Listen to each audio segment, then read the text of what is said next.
Hi, Tony here. Welcome to a quick video looking at the 2024 Africa Twin CRF1100L ES. Now, the 2024 Africa Twin Adventure Sports grabbed a lot of their headlines with its switch from a 21-inch front wheel to a 19-inch front wheel.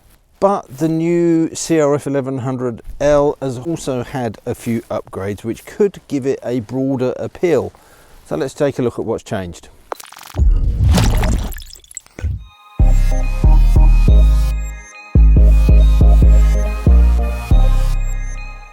So what does the 2024 model get over the 2023? Well, to start with, there's a 7% increase in low and mid-range torque, although the peak power does remain unchanged at 101 horsepower. The extra torque, which now peaks at 112 Newton meters, is noticeable, and it gives this bike a little bit of extra grunt where you need it most.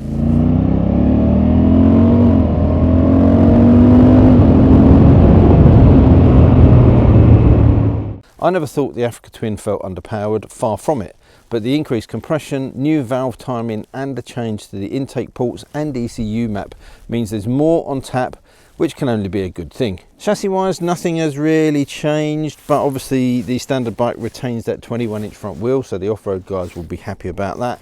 But you now do have the option to spec this bike with Showa's EERA electronic suspension, and this bike has that fitted. There's 5 setting options: soft, mid, hard, off-road and the user, which is configurable, all of which are linked to the bike's riding modes. The most useful part of the electronic suspension setup for me is the ability to be able to set the rear shock preload via the TFT screen. This allows optimum settings for taking a pillion, luggage or both. Much easier than digging out a C-spanner and trying to adjust that when you need to. It offers a plush ride and a great feel, plus of course if the standard setting is too soft, often a criticism thrown at the 1100L suspension, then it's easy to firm things up a bit. Handling is lovely, it's predictable, easy and nimble despite the bike's size, weight and centre of gravity. It never feels unsettled on the tarmac, and it offers a plushness and good feel off-road too. Whilst the Metzeler Karoo street tyres that the bike comes with as stock are good on the tarmac and gravel, they are not so good on mud. Now, I've always preferred the aesthetics of the standard bike, but there were a couple of issues I had with it. One was the short screen of old, which looked great but offered very little in the way of protection. But this has now been replaced with the 5-way adjustable screen from the Adventure Sports model, which I think is a really good thing.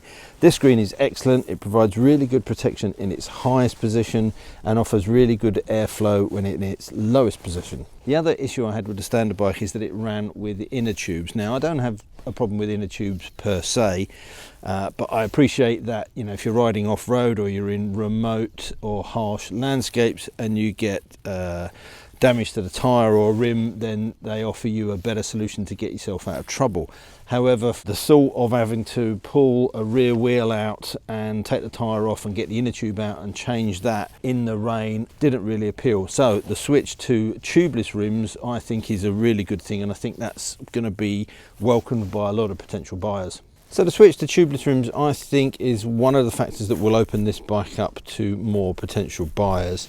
And when you look at it now, the only real difference between this and the Adventure Sports, despite that smaller front wheel and slightly lower stance, is the bigger tank and the cornering lights. So if you're not that worried about having that more road biased focus, because to be honest this is a really good road bike, the only things you have to consider are that your range is going to be reduced for the smaller tank and you don't get things like the cornering lights, but you do save quite a bit of weight with that as well. So that's a toss-up that you'd have to decide whether you're happy with. But I certainly think this bike has more appeal now than the previous model with these changes. The TFT screen and handlebar controls remain unchanged. The latter often cited as being confusing, but I'll be honest, once you've spent a bit of time with them, they are easy. I feel equally confused with the BMW Magic Wheel, and it's just a case of learning how to use it. CarPlay and Android Auto also still feature, and although they can be a little bit fiddly to set up and it does still require a wired connection to your phone, once you've got that initial setup sorted out, it does seem to work pretty well.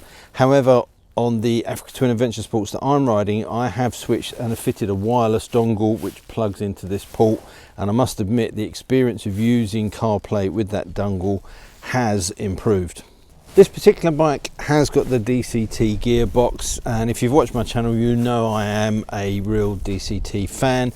I did try to get a manual gearbox one to make this video, but there wasn't any available at the time.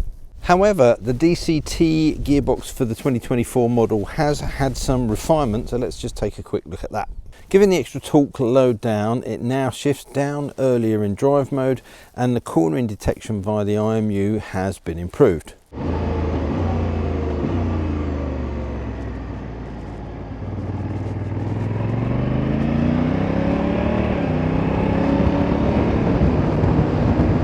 I thought the previous model was about as slick as this DCT system was going to get, but I have to say the refinements also mean that that initial pull away and reaction to the throttle plus the shift between first and second gear is now even smoother.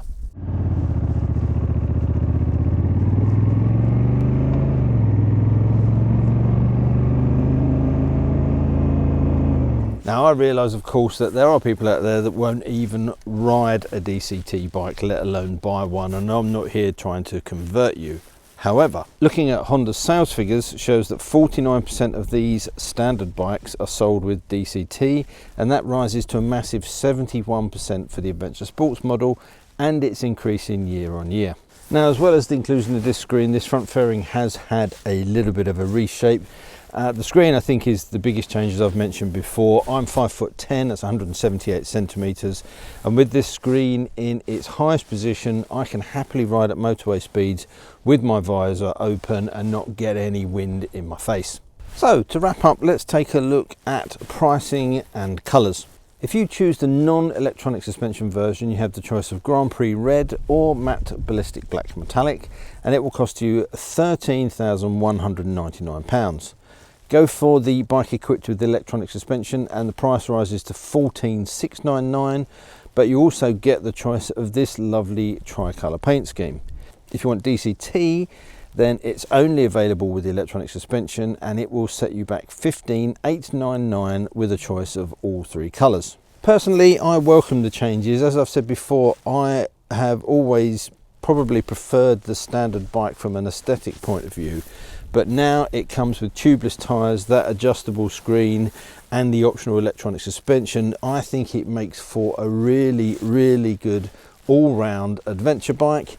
So I think that's all I need to do for this video. It is more of an evolution than a revolution for 2024, but I think Honda have definitely made some steps in the right direction. If you've got any questions about anything in the video, then let me know in the comments section down below. And all that leaves me to say is until next time, thanks for watching, take care, ride safe, and I'll see you soon. Bye.